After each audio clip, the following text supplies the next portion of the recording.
আপনার বাড়িতে দেখবেন যাদের বাড়িতে গাই গরু আছে, এই গরুরও কিন্তু পেটে বাচ্চা থাকে, থাকে না?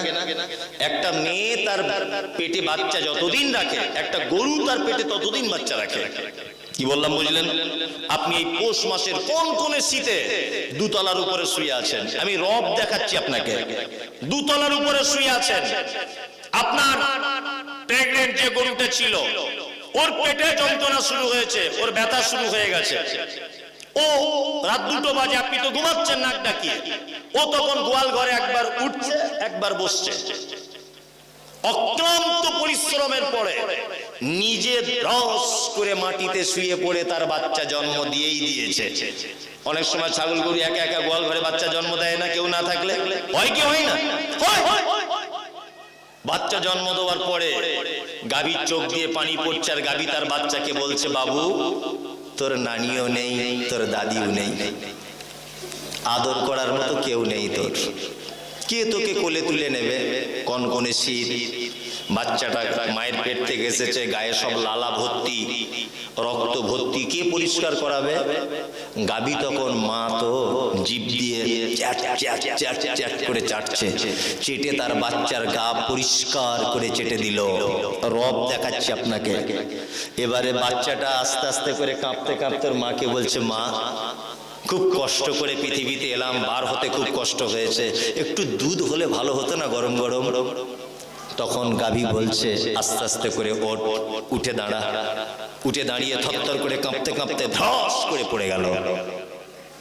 আবার ওর মা বলছে, আবার দ্বিতীয়বার, আবার ট্রাই কর। দ্বিতীয়বার আবার উঠে চুটে থরথর করে কাঁপতে কাঁপতে ধস করে পড়ে গেল। আবার গাভী তার বাচ্চাকে বলছে, আবার চেষ্টা কর। চেষ্টা করেছে, তৃতীয়বার উঠে কাঁপছে আর বলছে, মা দুধ কোন দিকে বলো? বলছে পিছনের দিকে যা, দেখ পিছনের দিকে দেখ, আমার পেটের তলায় বাঁট ঝুলছে, বাঁটে গিয়ে মুখ লাগা। মুখ লাগাচ্ছে, গিয়ে চুষছে দুধ। বাচ্চা তো দুধ আসছে না ঠিকঠাক। তখন বাবিটার বাচ্চাটা আবার বলছে, মা কই দুধ আসছে না যে? গাবি তখন বলছে, পাগল, প্রথম মা হয়েছি আমি, দুধের রাস্তা ক্লিয়ার নেই। এক কাজ কর, তুই মাঝে সাঝে চুষবি আর এইরকম করে করে গুঁতো মারবি আমার ভাঁটে। গাভী মারে, গাভীর বাচ্চা দেখবেন দুধ চকচক করে চুষছে আর এইরকম করে গুঁতো মারছে, মারছে না? ছাগল মারে। কে শেখালো? কে? রব। কে বলে দিল? হ্যাঁ, কে তাকে শিখিয়ে দিল যে এইভাবে এইরকম ভাবে পাঞ্চিং করলে দুধ বেশি করে বার হবে? কে বলে দিল? আল্লাহু আকবার। হাঁসের বাচ্চা যখন ডিম থেকে বার হয় তার মাকে বলে, মা প্রথমে একটু সুইমিং পুলে ভর্তি করে দাও, সাঁতার কাটাটা শিখি, তারপরে বড় কোনো পুকুরে গিয়ে লাফ মারবো। এরকম কোনো ব্যাপার আছে? না, ও জন্মের পরই এমনিতে পুকুরে নেমে যাচ্ছে, গিয়ে সাঁতার কাটতে শিখে যাচ্ছে। কে বলে দিল এটা ওকে? কে? রব। আল্লাহু আকবার। আল্লাহ তাআলা বলছে, আমার নাম রব। যেখানে যার যেমন ভাবে প্রয়োজন আমি আল্লাহ ঠিক তেমন করেই সেটিং করে দিয়েছি। এখানে কেউ দার্জিলিং এ বেড়াতে গেছেন? দার্জিলিং বেড়াতে কেউ গেছেন? কেউ নেই এখানে দার্জিলিং বেড়াতে যাওয়ার। আসে হয়তো ভয়ে হাত তুলছে না, যে কি জিজ্ঞেস করবে তার ঠিক নাই, ঘোড়ার ডিম, লাস্টে বিপদে পড়ে যাবো। তা আমি অনেক জায়গায় যাই বেড়াতে, আমি যে শুধু বক্তব্যই রাখি তাই নয়। গত বছরে দার্জিলিং গেলাম, সুন্দরবন গেলাম, গ্যাংটক, বিভিন্ন জায়গা, সারা ভারতবর্ষের যত জায়গা আছে সব ঘুরে নিয়েছি। কোন জায়গার বাদ নেই মনে হয়, দুই এক জায়গা হতে পারে। এদিকে দুবাই, এদিকে বাংলাদেশ, এদিকে সৌদি আরব, অনেক জায়গা, ওমানে গেছি, অনেক জায়গায় ঘুরেছি ভারত এবং ভারতের বাইরে। তা আমি দার্জিলিং এ গেলাম, দার্জিলিং এ গিয়ে দেখছি যে এখানকার কুকুরগুলোর গায়ের লোম এক বিঘা করে বড়, এক বিঘা করে বড়।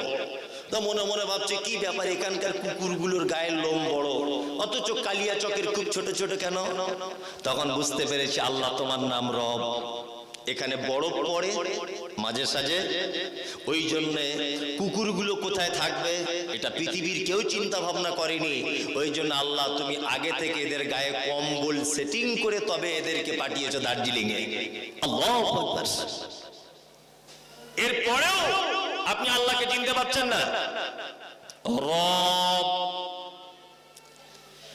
এটার যদি ব্যাখ্যা করা যায় তাহলে আর শেষ হবে না।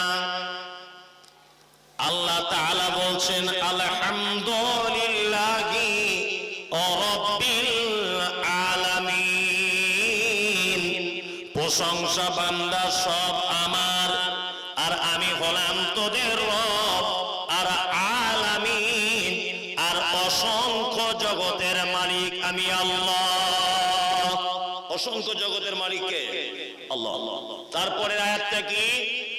আর রহমানির রহিম। রহমান মানে কি? রহমান মানে জানেন না কি? শুধু এরকম করে মাথা লাড়ছে, বলতে পারছে না। দয়ালু। রহমান মানে দয়ালু, আর রহিম মানে রহিম মানে দয়ালু, তাই না? তা দুটো দয়ালু এক জায়গায় আনা হলো কেন?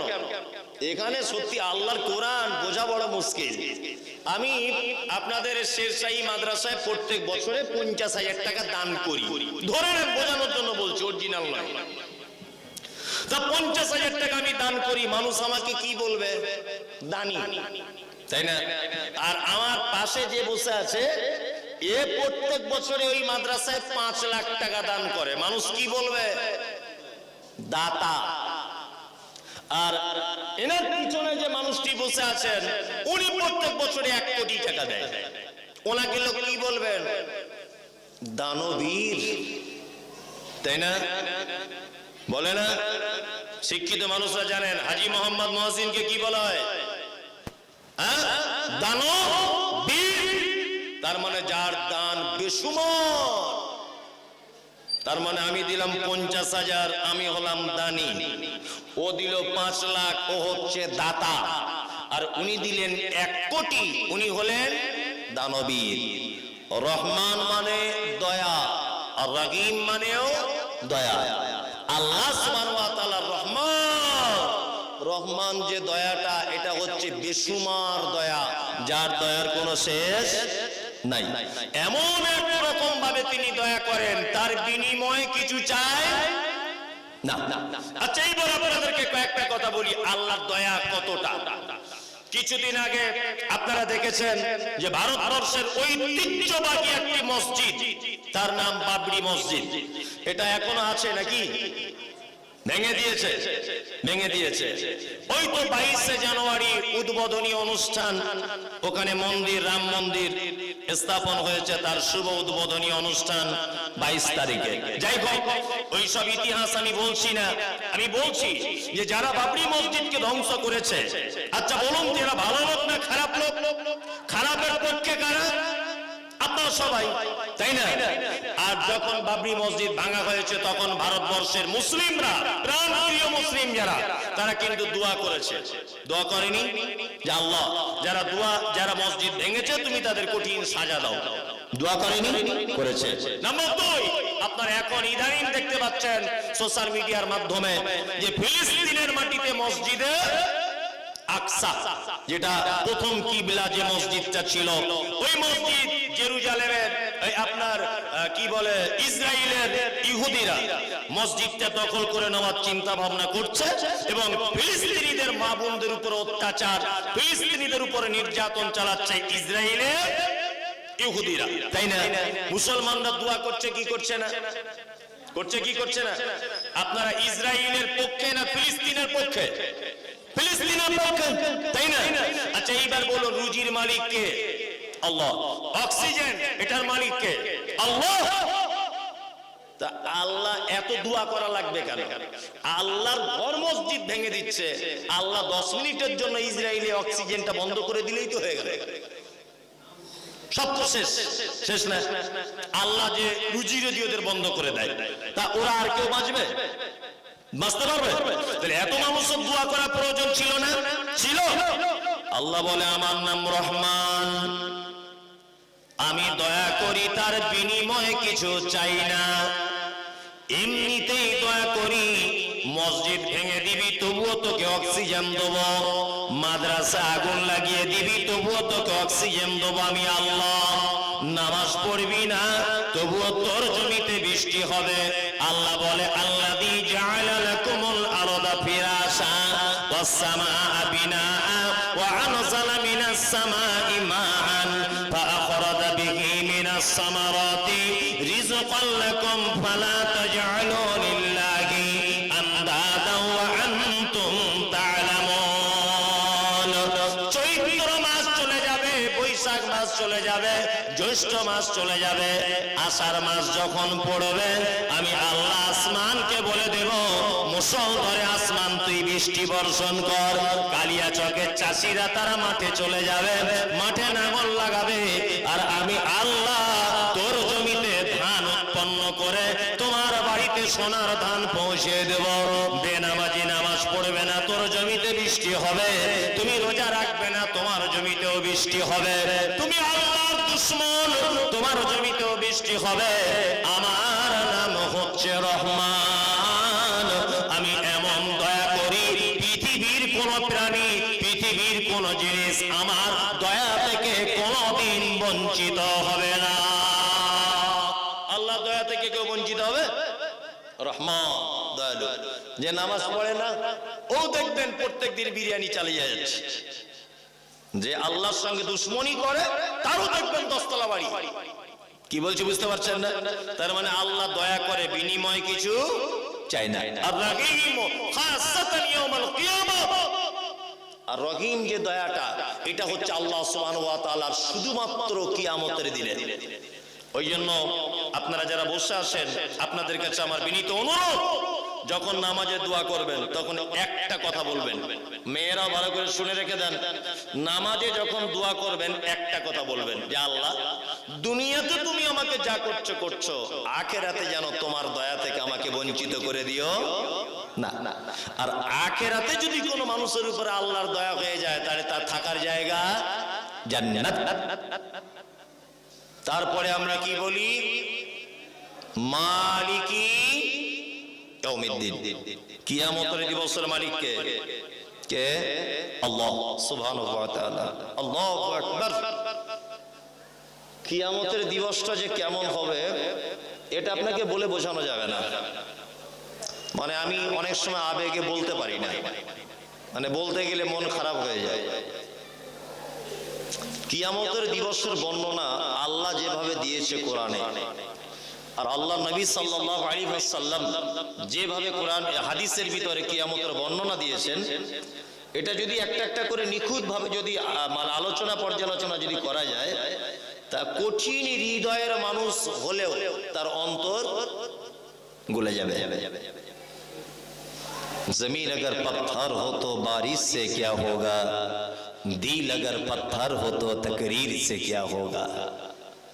কারণ অন্তর যদি পাথর হয়ে যায় তার কিছু হবে না, কিন্তু যার ভিতরে ঈমান বলে কিছু আছে তার মন গলে যাবে। আপনারা জানেন কিছুদিন আগে তুরস্কের মাটিতে একটা ভূমিকম্প হয়েছে, দেখেছেন? বিজ্ঞানীদের ভাষা হচ্ছে যে এই ভূমিকম্পটা মূল মাটি থেকে ৮,০০০ ফুট নিচেতে এই ভূমিকম্পের উৎপত্তি। কি বললাম বুঝলেন? আমি কলম পত্রিকা থেকে আপনাকে বলছি, একদম কারেন্ট কথা। মূল উৎপত্তি কোথায়? মাটি থেকে ৮,০০০ ফুট নিচে। এই ৮,০০০ ফুট নিচে যারা বসে আছেন, বিনীত অনুরোধ আপনি আমার দিকে তাকান। কিয়ামতের বর্ণনাটা আপনাকে বলছি, দেখুন। মায়েরা যারা আছেন দয়া করে বলছি ডিস্টার্ব করিয়েন না, আপনি আমার দিকে অ্যাক্টিভ হন। কিয়ামতের বর্ণনা সেই দিন এই উপরে কারা চিল্লামিল্লি করছে? কারা এই উপরে স্কুলের উপরে কারা আছেন ভাই? খাওয়া দাওয়া হচ্ছে, ঠিক আছে। এত সুন্দর একটা পরিবেশ নষ্ট হয়ে যাবে? জানতো আপনি? জানতো? এত সুন্দর একটা পরিবেশ নষ্ট করিয়েন না। খাওয়া দাওয়া হচ্ছে, ঠিক আছে, খাওয়া দাওয়া হোক, অসুবিধা কি আছে? এত সুন্দর একটা পরিবেশ এই বছরের আমি তো বলবো যত জলসা করেছি আজকে শ্রেষ্ঠ পরিবেশ এটা, আলহামদুলিল্লাহ। এত সুন্দর পরিবেশ পাওয়া যায় না। যাই হোক, মানে